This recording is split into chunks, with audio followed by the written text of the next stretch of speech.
Today we are going to learn something new. चलो आज कुछ नया सीखते हैं. Today we are going to learn continuous present tense. Yesterday we have seen simple present tense. काल आपण सिंपल प्रेझेंट टेन्स शिकलो आहोत. काय असतो simple present tense? Simple present tense मध्ये daily, regularly, every day, every month, every week, every year आणि ज्या रुटीनच्या ज्या काही हॅबिट्स असतात त्या सगळ्या कशात येतात? सिंपल प्रेझेंट टेन्स मध्ये. But in continuous present tense त्याच्यामध्ये क्रिया चालू असते. काय असते? क्रिया चालू असते. फॉर एक्झाम्पल मी खो खो खेळत आहे. खो खो खेळण्याची क्रिया चालू आहे. संपली का? नाही. मी अभ्यास करीत आहे म्हणजे मी अभ्यास करण्याची क्रिया चालू आहे. तर प्रेझेंट कंटिन्युअस टेन्स म्हणजे याला मराठीत म्हणतात चालू वर्तमान काळ. कंटिन्युअस चालू आहे तो. तर लेकरांनो, कंटिन्युअस प्रेझेंट टेन्स शिकत असताना I, you, he, she, it, we आणि दे आणि त्याच्या सोबतच शेवटचं नाउन हे फार महत्वाचं असतं. कारण हे सगळं सब्जेक्ट आहे. काय आहे? हे सब्जेक्ट. आता याचा एक छोटासा फॉर्म्युला आहे. तो फॉर्म्युला तुम्ही लक्षात ठेवायचा आहे आणि तो लक्षात ठेवलेला फॉर्म्युला तुम्ही वापरायचा. फॉर एक्झाम्पल स्टार्टिंगला सेंटेन्सच्या काय येतं? यस. यस म्हणजे करता, सब्जेक्ट. त्याच्यामध्ये काय येतं? I, you, he, she, it, we, they आणि नाउन. नाउन म्हणजे एखाद्या गावाचं नाव, एखाद्या पर्सनचं नाव, व्यक्तीचं नाव, वस्तूचं नाव, कोणतंही नाव. आणि त्याच्यानंतर आपण लक्षात घ्यायचं की प्रेझेंट टेन्स. आपण शिकलेलो आहोत की प्रेझेंट टेन्स मध्ये टू बी चं रूप असतं एम, इज, आर. आय सोबत काय येतं? एम. यू सोबत काय येतं? आर. ही, शी आणि इट सोबत काय येतं? इज. वी आणि दे सोबत काय येतं? आर. तर आपण लक्षात घ्या, हे झाल्यानंतर इथं येतं V1. V1 काय? तर वर्बचा पहिला फॉर्म, क्रियापदाचं पहिलं रूप. For example come, go, play, eat, write, read, help, understand हे सगळे V1 आहेत.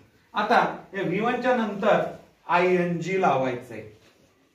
ING लावल्यानंतर त्या वर्बचा अर्थ होतो करत आहे, खेळत आहे, बसत आहे, उठत आहे, झोपत आहे, लिहित आहे, वाचत आहे. या सगळ्या गोष्टी याच्यामध्ये येतात. आणि शेवटी घ्यायचं ऑब्जेक्ट. ऑब्जेक्ट काय? आता बघा, याच्यामध्ये मी हा सब्जेक्ट आहे. मी सोबत म्हणजेच काय? आय. आय सोबत काय येतं? एम. V1 म्हणजेच काय? प्ले. ING लावल्यानंतर झालं प्ले. आणि ओ काय? याच्यामध्ये ऑब्जेक्ट काय? काय खेळत आहे? आता पहा, कोण खेळत आहे? मी. म्हणजे झाला तो सब्जेक्ट. काय खेळत आहे? प्रश्न विचारायचा. काय खेळत आहे? खो खो. खो खो जे खेळत आहे ते खो खो. अशा पद्धतीनं आय एम प्लेइंग खो खो. आता बघा आणखीन एक, you are playing kho kho. You are playing kho kho. बघा, सिंपल प्रेझेंट टेन्स आहे. प्रेझेंट टेन्स मध्ये कंटिन्युअस प्रेझेंट टेन्स आहे. हा 2 नंबरचा टेन्स आहे. यू सोबत प्रेझेंट मध्ये काय लागलं? आर. V1 सोबत IG आणि नंतर object. You are playing kho kho. आता त्याच्यानंतर ही, शी याच्यासोबत काय लागतंय? Is. He is playing kho kho. She is playing kho kho. आणि त्याच्यानंतर लास्ट वन इज वी आणि दे. वी आणि दे सोबत काय लागतंय? पुन्हा are. We are playing kho kho. They are playing kho kho. अशा पद्धतीनं आपल्याला ही क्रिया जी आहे ती कंटिन्युअसली चालू आहे. Action is going on. ती चालू आहे. संपली का? नाही. तर मुलांनो, याच्यासाठी कंटिन्युअस प्रेझेंट टेन्स हा आपल्या टेन्स मधला दुसऱ्या क्रमांकाचा टेन्स आहे। यापूर्वी आपण शिकलेलो आहोत सिंपल प्रेझेंट टेन्स। ओके, तर घरी याची प्रॅक्टिस करायची।